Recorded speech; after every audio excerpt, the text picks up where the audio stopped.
Hello my dear students, I hope आपको chapter number 1 और chapter number 2 बहुत अच्छे से समझ में आया होगा मैथ्स सब्जेक्ट का। और इसी के साथ आपको काफ़ी सारी प्रॉब्लम सॉल्व करने का तरीका भी पता चला होगा। और आपको ये भी पता चला होगा कि क्लास 10th की मैथ्स जितनी हार्ड हम समझते हैं उतनी हार्ड नहीं है। तो उसी सीरीज को आगे बढ़ाते हुए आज हम इस वीडियो के अंदर क्लास 10th की सब्जेक्ट मैथ्स के चैप्टर 3 के बारे में डिस्कस करेंगे। ये सब्जेक्ट मैथ्स के चैप्टर नंबर 3 का पार्ट 1 है। इसी के साथ हम स्टेप बाय स्टेप पार्ट 2, 3, 4, 5 और जब तक चैप्टर कंप्लीट नहीं हो जाता है जब तक पार्ट्स बना बना के वीडियोस डालते रहेंगे, जिससे कि आपको चैप्टर 3 के बारे में भी 1 और 2 के जैसे हर एक छोटी से छोटी और बड़ी से बड़ी जानकारी मिल सके। वेलकम टू क्लास विथ विजय। चलो शुरू करते हैं चैप्टर नंबर 3 के इंट्रोडक्शन की वीडियो। आइए तो स्टार्ट करते हैं। जैसा कि आप सभी बच्चों को पता है कि चैप्टर नंबर 3 का नाम क्या है, pair of linear equation in two variable. जैसा कि हमने पॉलिनोमियल्स के अंदर पढ़ा था, वहाँ कितने वेरिएबल्स थे? वन वेरिएबल, या तो x या y या s या z या t या कोई भी जो नंबर्स नहीं होके कोई सिंबल या कोई अल्फ़ाबेट है, वो क्या थे? वेरिएबल। और इस चैप्टर में क्या कह रहा है, लीनियर इक्वेशन के अंदर टू वेरिएबल्स होंगे। कितने वेरिएबल्स होंगे बच्चों? टू होंगे। तो सबसे पहले हम इंट्रोडक्शन वीडियो को शुरुआत करते ही चैप्टर के नाम को समझते हैं कि चैप्टर के नाम में इस चैप्टर से रिलेटेड क्या क्या चीज़ें छुपी हुई है। उसके बाद हम स्टेप बाय स्टेप और भी काफ़ी सारे बेसिक क्लियर करेंगे। बट इस वीडियो के अंदर हम ये समझेंगे कि चैप्टर नंबर 3 के नाम में उसका कितना इंट्रोडक्शन छुपा है और उसके नाम से ही हमें कितनी सारी चीज़ें सीखने के लिए मिलती है। तो चैप्टर का नाम जिस अकॉर्डिंग है, pair of linear equation. Linear equation बच्चों हमने पता हो तो पिछले वीडियो में पढ़ा था, पिछले चैप्टर में पढ़ा था कि लीनियर पॉलिनोमियल्स होते हैं। उसमें क्या होता है, किसी भी पॉलिनोमियल की डिग्री कितनी होती है?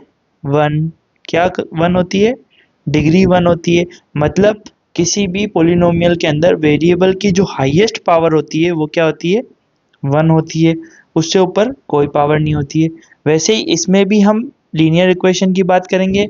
इसमें पेयर्स भी होंगे और इक्वेशन के अंदर टू वेरिएबल होंगे। कितने वेरिएबल होंगे बच्चों? Two variable. तो आइए हम इसको समझते हैं। अब इसकी स्टैंडर्ड फॉर्म क्या होती है? स्टैंडर्ड फॉर्म लिख देता हूं मैं।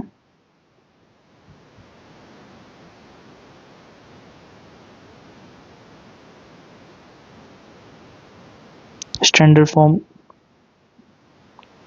a1 x plus b1 y plus c1 is equals to 0।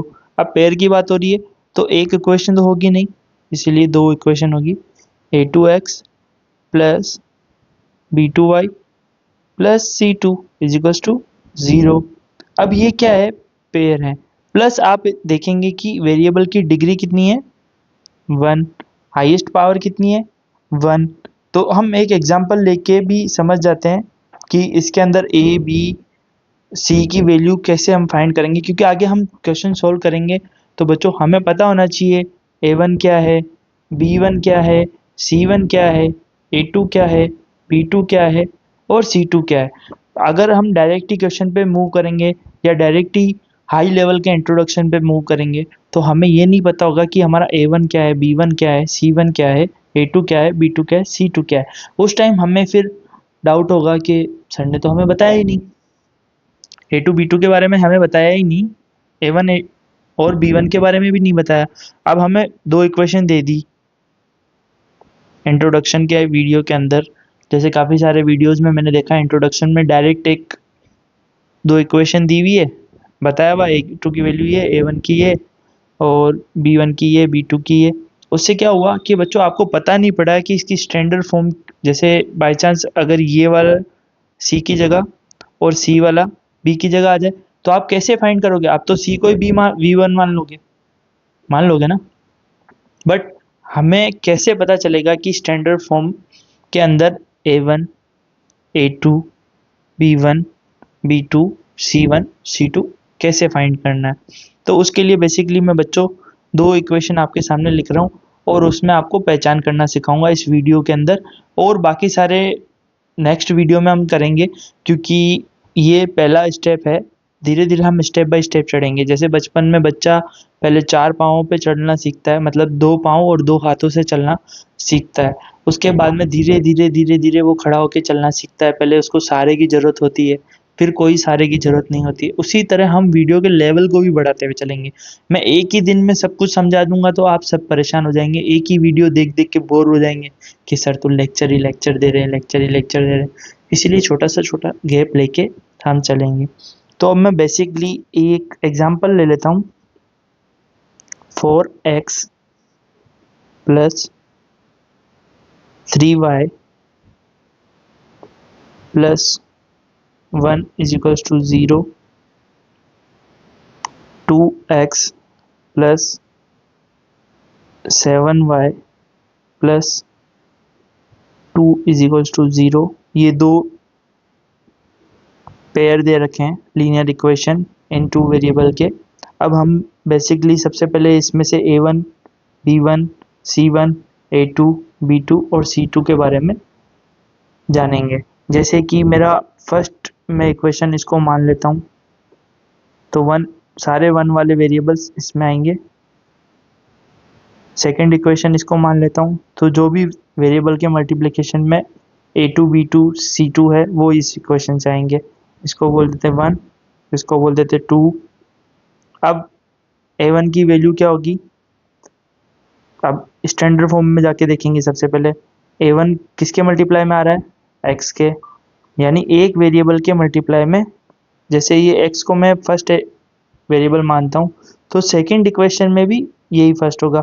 ये नहीं कि अगर इसकी पोजीशन चेंज हो जाए, y वाला आगे आ जाए और x वाला पीछे हो जाए तो मैं A2 y वाले को मान लूँ। नो नो, जिस वेरिएबल के लिए हमने A1 माना है उसके लिए ही A2 होगा, उस और जिसके लिए हमने B1 माना है उसी के लिए B2 होगा।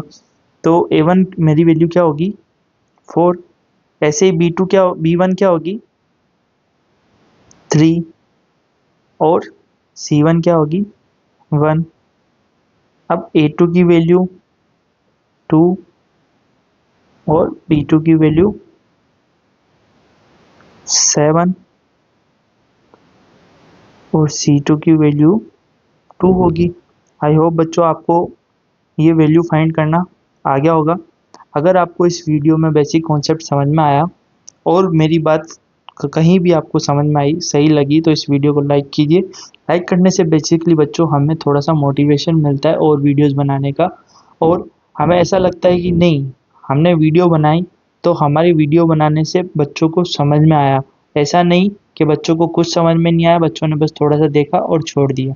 और अगर आपको कहीं भी छोटा सा भी डाउट रह जाता है तो आप कमेंट बॉक्स में मुझे बता सकते हैं, मैं उस पर भी पर्टिकुलर वीडियो बना के आपको एक्सप्लेन कर दूंगा।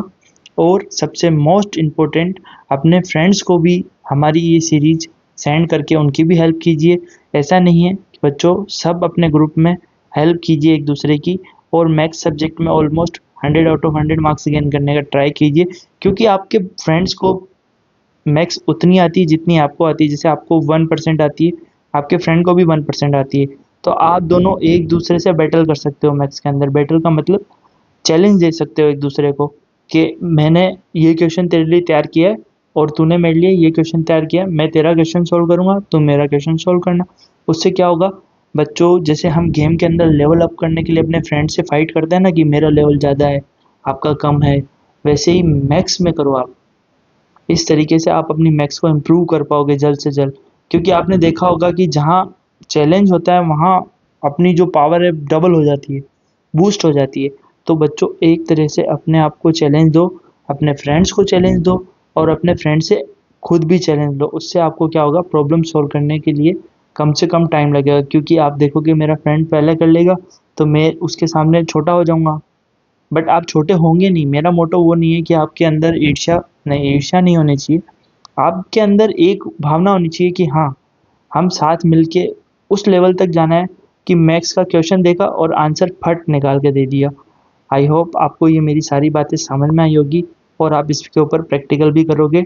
इसी बात पे हमारे इस चैनल को सब्सक्राइब करके बेल आइकन को ऑल पे सेट कर दीजिए, जिससे मेरी सारी बेसिक वीडियो का लिंक आप तक नोटिफिकेशन में आता रहेगा और आप मेरी वीडियोस को देख के वही अपना गोल पूरा कर पाओगे मैथ्स के अंदर 100 आउट ऑफ 100 मार्क्स गेन करने का। धन्यवाद।